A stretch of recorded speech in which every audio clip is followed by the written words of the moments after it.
Madame, Monsieur, bonjour. Bienvenue donc sur cette présentation de la plateforme Parcoursup qui va se faire en trois étapes. Trois étapes avec des dates essentielles à retenir et vous pouvez d'ores et déjà les prendre en note. Calendrier impératif, Parcoursup n'adapte pas son calendrier en fonction d'un oubli. Donc trois dates à retenir essentielles.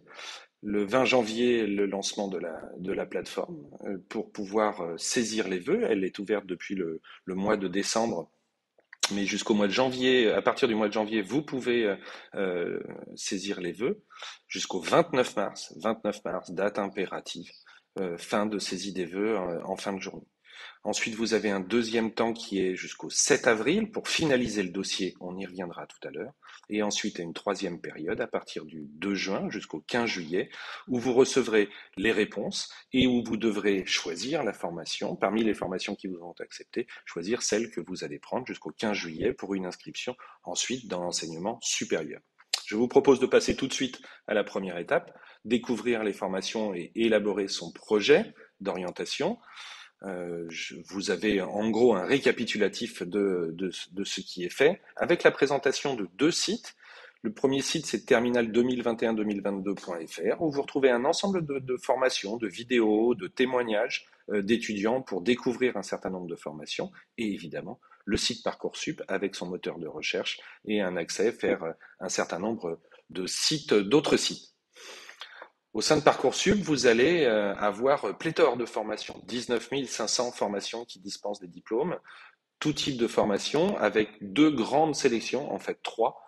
Les formations dites non sélectives, principalement les licences des universités. Donc ça veut dire qu'elles sont non sélectives, c'est-à-dire que même si votre dossier est classé, vous les avez par défaut, sous une forme sur laquelle on reviendra en fin de présentation de oui, oui, si.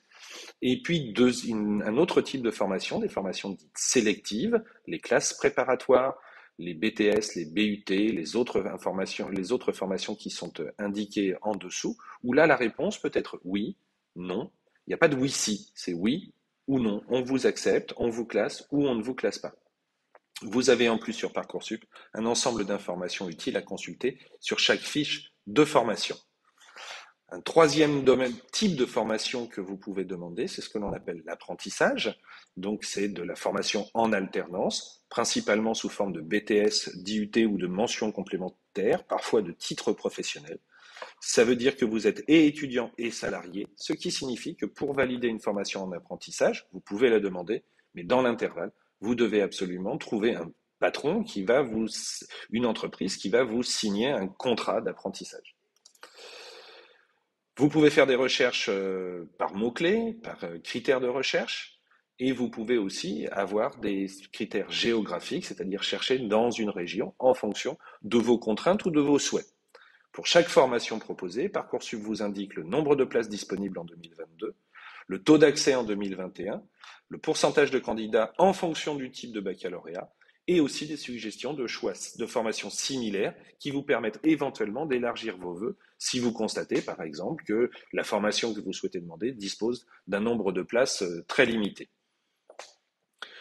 Un petit point sur ce que l'on appelle les attendus nationaux. Lorsque vous allez sélectionner une formation, vous allez pouvoir voir quels sont les attendus nationaux pour un certain nombre de formations, parfois complémentaires précisés par l'établissement, qui vous permettent de comprendre un petit peu sont les profils qui sont recherchés et de voir un petit peu, du coup, quels vont être les critères de sélection.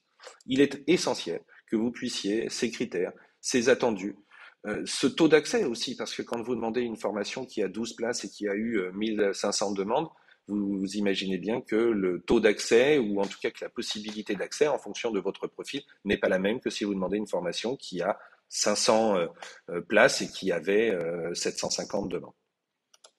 Parcoursup vous accompagne régulièrement par des lives Parcoursup. Vous pouvez retrouver ce programme sur le site ou sur les réseaux sociaux. Vous pouvez évidemment, dans l'intervalle, vous renseigner auprès des professionnels du lycée, le professeur référent, les psy-EN, l'équipe de direction. Nous sommes à votre disposition pour répondre à vos questions, en tout cas pour toutes les questions individuelles au-delà de cette présentation. Nous allons passer à l'étape 2, s'inscrire et formuler ses vœux.